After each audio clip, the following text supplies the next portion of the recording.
Stay with me for a moment, because to understand where we are right now, we need to go backward before we can move forward. It's Saturday night, October 20th, 1973. President Richard Nixon has just ordered the firing of Archibald Cox, the special prosecutor investigating Watergate. Attorney General Elliot Richardson refuses to carry out the order. He resigns instead. Deputy Attorney General William Ruckelshaus also refuses. He is fired. Finally, Solicitor General Robert Bork executes the order. History remembers it as the Saturday Night Massacre. And here's the part that often gets lost when we tell that story.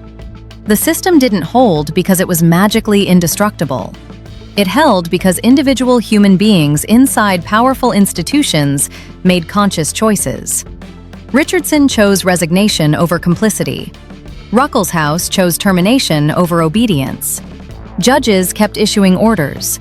Congress kept investigating. The machinery of accountability, slow, imperfect, frustrating, kept moving because people inside the system decided it had to. I'm telling you this because at 3:17 p.m. Eastern Time today, January 10th, 2026, another individual inside an American institution made a choice. And that choice may have changed the trajectory of this republic. Federal Judge Tanya Chutkan, presiding in the District of Columbia, did something that has never happened in the 249-year history of the United States. Never during Watergate. Never during Iran-Contra. Never during the Clinton impeachment. Not even during either of Donald Trump's previous impeachments. She formally referred criminal conduct by a former president of the United States directly to Congress and demanded immediate impeachment proceedings.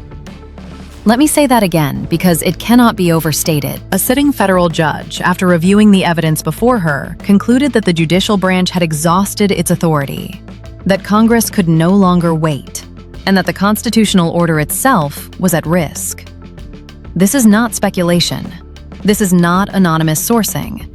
This is a 47-page legal filing, publicly available, signed by a lifetime-appointed federal judge.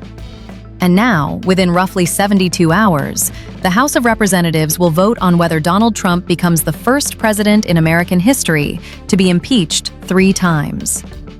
To understand how we got here, we need to walk carefully through what happened today, because details matter. They always do. Judge Chutkan presides over one of the federal criminal cases against Donald Trump. For months now, she has faced a problem no federal judge has ever confronted at this scale: a defendant who simply refuses to follow court orders. Federal judges do have tools, limited ones, but tools nonetheless. They can issue warnings, they can levy fines, they can hold defendants in contempt. In extreme cases, they can revoke bail. But here's the constitutional question scholars have wrestled with for centuries. What happens when none of those tools work? What happens when a defendant is wealthy enough that fines are meaningless? Powerful enough that incarceration feels politically impossible? Defiant enough that warnings are treated like suggestions? That is the trap Judge Chutkan has been stuck in for months. Gag orders violated. Witnesses contacted despite explicit prohibitions. Public attacks on prosecutors, judges, and potential jurors. Not once, not twice. 14 documented violations in 3 months. 14. Each violation triggered warnings. Each violation led to contempt citations. Each violation resulted in fines. And each time, the behavior continued. Today, Judge Chutkan stopped asking. She issued a formal criminal referral, essentially telling Congress, "I have exhausted every authority available to me. This defendant poses a direct threat to the administration of justice. You must act now." The language of the referral matters, and it's worth hearing directly. Judge Chutkan wrote that Trump's conduct constituted, quote, "a clear and present danger to the administration of justice and demands immediate congressional intervention." Clear and present danger. That phrase is not rhetorical flourish. It is a legal conclusion with enormous constitutional weight.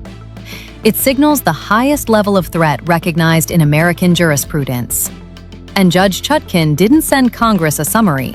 She sent the entire evidentiary record. 14 documented gag order violations, timestamped and archived. Transcripts from 7 separate contempt hearings. Phone records showing coordination with co-defendants despite no contact orders. Social media posts targeting prosecutors, judges, and members of the jury pool. Internal communications from Trump's own legal team acknowledging violations. Sworn declarations from former federal judges calling the conduct unprecedented. And then there is the most damaging evidence of all: recorded conversations. Audio recordings of Trump discussing plans to defy court orders with close advisors. This is critical. It's not accidental misconduct. It establishes intent. It's not he said something he shouldn't have. It's he planned to violate court orders and then did. That kind of evidence ends careers. It ends administrations. It ends political movements.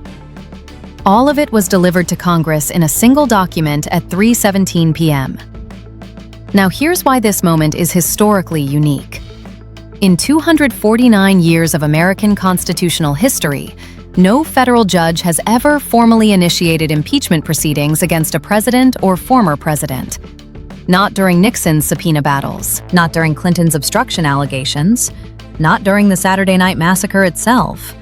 Never. In every previous crisis, judges enforced their orders or watched Congress act independently.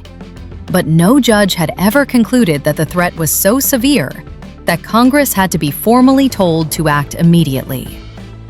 Judge Chutkan crossed that line today because, in her view, the judiciary itself was being weakened. Judicial authority depends entirely on enforcement. If court orders can be violated publicly and repeatedly without consequence, they stop being orders. Not just for one defendant, for every defendant, in every courtroom, nationwide. If one person can ignore the rules and face no real consequences, the system itself starts to unravel. Judge Chutkan understood that continued tolerance was no longer neutral. It was actively damaging the institution she serves. So she escalated, not because she wanted to, not because she's partisan, but because she concluded she had no other option. This matters because it destroys Trump's core defense. For years, he has argued that all of this is political persecution. Partisan prosecutors, biased judges, deep state conspiracies. That argument collapses when the accusation comes from a lifetime-appointed federal judge acting on documented evidence filed under oath. She didn't leak. She didn't give interviews. She didn't go on cable news. She followed procedure. And now, Congress must respond. Within hours of the referral, movement in Congress accelerated dramatically. What most people didn't realize is that articles of impeachment had already been drafted months ago and quietly held in committee since November 2025. 8 charges: obstruction of justice, witness tampering, contempt of court, violation of judicial orders, abuse of power, threat to the constitutional order, incitement. Until today, those articles had about 87 co-sponsors, all Democrats. Tonight, that number stands at 231. That's a majority of the House. And the new names aren't progressives from safe districts. They're moderate Republicans from swing districts, many of whom defended Trump during the first 2 impeachments. Representative Mike Lawler of New York said it plainly. "I swore an oath to the Constitution, not to any individual." Representative Don Bacon followed soon after. Democratic leadership moved quickly, invoking Rule 99, Section 2, a fast-track procedure that forces a House vote within 72 hours. By Monday, January 13th, the House will vote. At this point, impeachment is no longer a question of if, it's a question of margin. And Trump's response has only made things worse. Since yesterday afternoon, he has flooded social media with attacks on the courts, conspiracy theories, and claims of persecution. But one post triggered immediate alarm across Washington, a call for supporters to converge on Washington, invoking the Second Amendment as justification. Law enforcement is treating it as a credible threat, and now every word Trump posts becomes evidence. Washington has responded accordingly. National Guard units deployed, steel barricades erected, security visible at every federal building, helicopters overhead, sharpshooters on rooftops. This isn't an election. This isn't a foreign attack. This is the capital of the United States preparing for unrest triggered by a former president facing impeachment. Meanwhile, most media coverage is focused on vote counts, but that's not the most important part. Judge Chutkan's referral also went to the Department of Justice. That means parallel criminal investigations are ongoing. Witness tampering, obstruction of justice, criminal contempt. New indictments could arrive while Senate impeachment proceedings are underway. The framers anticipated moments like this, but hoped they'd never occur. There are even quiet discussions about the 25th Amendment, not predictions, but discussions. And the fact that it's being discussed at all tells you how severe this situation is considered inside government. The Republican Party is now fracturing in real time. Loyalists are doubling down. Moderates are breaking away. Threats against defectors are escalating. The dam is cracking. And internationally, the damage is already visible. Allies are alarmed. Adversaries are watching. Confidence is eroding. Domestically, the effects are personal. Markets react to instability. Trust in institutions erodes.